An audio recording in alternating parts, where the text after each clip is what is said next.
Hi, I'm Joey Lorraine. I'm a dancer and an astrologer here to talk a little bit about Terpsichore and the debate that's happening tonight. I am passionate about asteroid number 81 called Terpsichore in astrology as a dance astrologer, and I definitely think that this debate is a Terpsichore event. So Terpsichore is associated with movement and with dance, but I think it's also associated with speech, with language, and with theatricality. So when you think of, for example, Greek theater, and you can envision a chorus, in the background explaining what is happening in the theater piece, giving narration, right? Adding this kind of journalistic aspect to it, just basically explaining what's happening. That's part of Terpsichore too, this journalistic aspect of just explaining what it is that we are seeing, explaining the action, the course of action that's happening, the exposition, if you will, of a story. I think it's interesting that Terpsichore's placement and a few people's charts is really kind of interesting and gives food for thought. For example, Abraham Lincoln has Terpsichore very tightly connected to the most spiritual part of his chart called the North Node, as does Shakespeare. So this tells me that Terpsichore not only has to do with grace and with beauty and rhythmic quality, with movement, but also with language, and that it very well may be connected with the ability to have an impact, or to have a very powerful way with words. And this may even verge on the artistic, right, or an artistic kind of quality and power with how one uses and experiences language, like poetry, right? And it could be either in the realm of literature, like Shakespeare, or it could be in the realm of politics, like Lincoln. It's food for thought. So, in fact, on the day of Martin Luther King Jr.'s I Have a Dream speech, Terpsichore was in Libra, which is about equality and relationships, justice, very tightly connected to Mars, which is about courage and positive aggression in a way, which totally came out during that speech. And the catalyst that kind of turned his speech into a sermon, if you will, was Mahalia Jackson, who happened to be there, and I think she said something and kind of like pushed Dr. King into kind of just developing this idea into a sermon. Mahalia Jackson had Terpsichore in Sagittarius, which happens to be where Terpsichore is right now. So Terpsichore in Sagittarius, what does that mean? Well, Sagittarius is the sign of religion. Mahalia Jackson had it in Sagittarius. She was a gospel singer, right? So this tells me that right now, the air that's going on right now around Terpsichore-related things is Sagittarian, having to do with higher ways of thinking, with politics, with the law, with philosophy, right? These are all Sagittarian kind of things, and a debate definitely is a very Sagittarian kind of thing, because it's really about two people challenging one another's essential ideologies and essential philosophies. This is what Sagittarius is about, expanding our minds so that we can think on higher levels, right?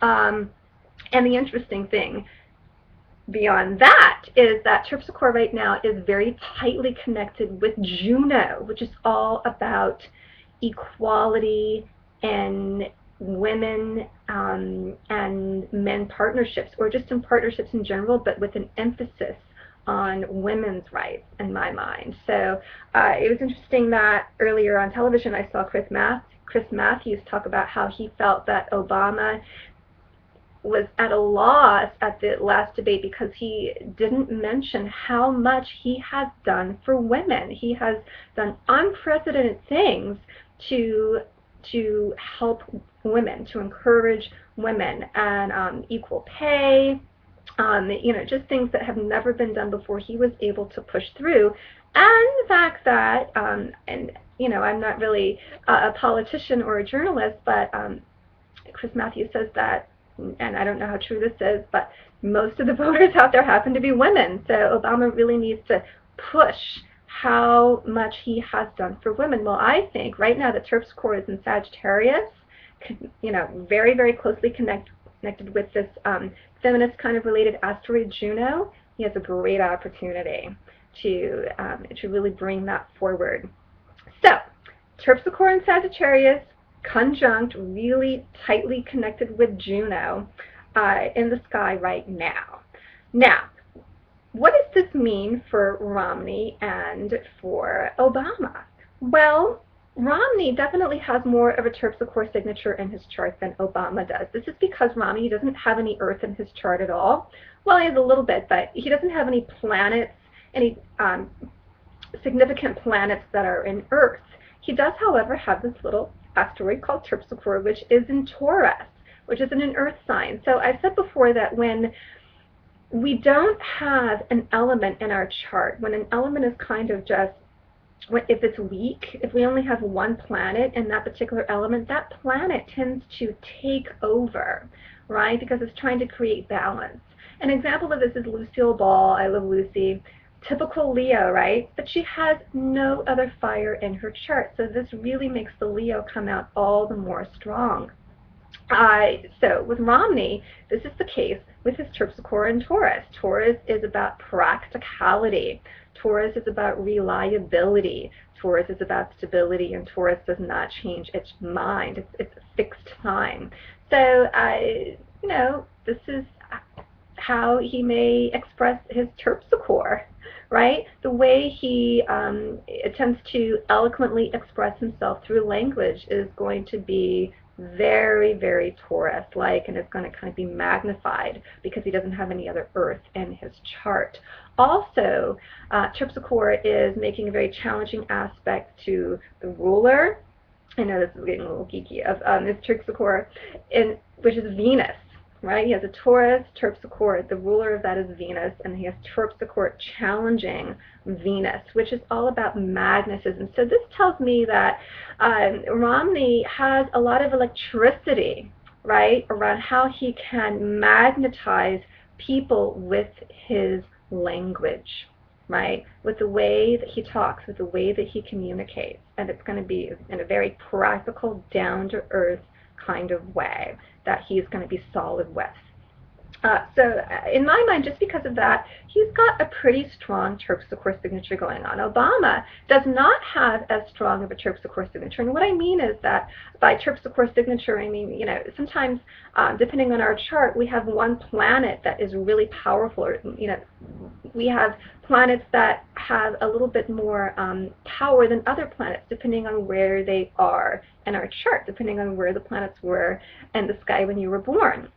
So with Obama, he has Terpsichore in Gemini. Gemini is about the intellect. It's about communication. It's a beautiful sign, I think, to have Terpsichore in because it's fluid. It's about movement. It's very creative. It's very changeable and adaptable, which is ideal for things like language and for things like movement. And it happens to be sextile, making a very good aspect to his sun in Leo, which is dignified. So that means that Obama's way of coming across in his language, it kind of shows off his Leo sun, which is dignified. So it's a great Terpsichore placement. It's just not as strong, not as accentuated as Romney's. Moving on. How does Sagittarius, Terpsichore, married to Juno, right? All of that women's rights energy kind of stuff going on there. How does this play into Barack Obama's and Mitt Romney's charts now as we speak? Well, Obama is receiving a trine, which is a great aspect. It's a flowing, easy kind of relationship that's happening now with Sagittarius, Terpsichore, conjunct Juno to his Leo sun. So there's not going to be any kind of obstacles. There's not going to be any kind of rough edges. It's going to be smooth sailing. However, Terpsichore is going to be directly opposing his moon. And in his chart, there's a lot of um, a lot of pressure on his moon as well. So this means emotionally, he is going to feel a lot of intensity, and oppositions usually have to deal with another person, perhaps Mitt Romney, in a situation like a debate. So on a bigger level, things are going to be okay for him, but emotionally, psychologically, he's really going to be feeling a lot of pressure. And there's also a square to his Pluto. Pluto is all about power, how we exert our power and our authority. So yeah, it's going to be, it's kind of a mixed bag. Some rockiness definitely going on, but that trine to his sun, that's like a waltz happening, tells me that maybe in the big picture, everything is going to shine back to his Leo sun. Romney has Sagittarius Terpsichore making a sextile to his Venus. So this is an opportunity this tells me this is an opportunity for Romney to magnetize people, to pull people in to what he's talking about and what he's saying, because remember, Venus is all about our magnetism, our way of attracting to us what we want, right? So sextile is stimulating, it kind of brings in an opportunity, right? So that's my spiel astrologically for Terpsichore and the debate. It's definitely going to be fascinating to see how things play out, right? I think that this Juno flavor in Terpsichore is very interesting to me, and how that might play out in the debate. And Sagittarius is about faith. It's about going to a higher place, right? And that's essentially what we want for America. We want to go to a higher place. The question is, how do we get there? So that is something to be continued. If you want to know more about what I've been talking about, I'm definitely going to write an article on it. You can check that out on my blog at www.danceastrology.com. And if you have questions about what's going on in your own chart, or if you'd like to ask me anything else about astrology, then be happy to answer your question. Just go to www.danceastrology.com. Thanks for watching.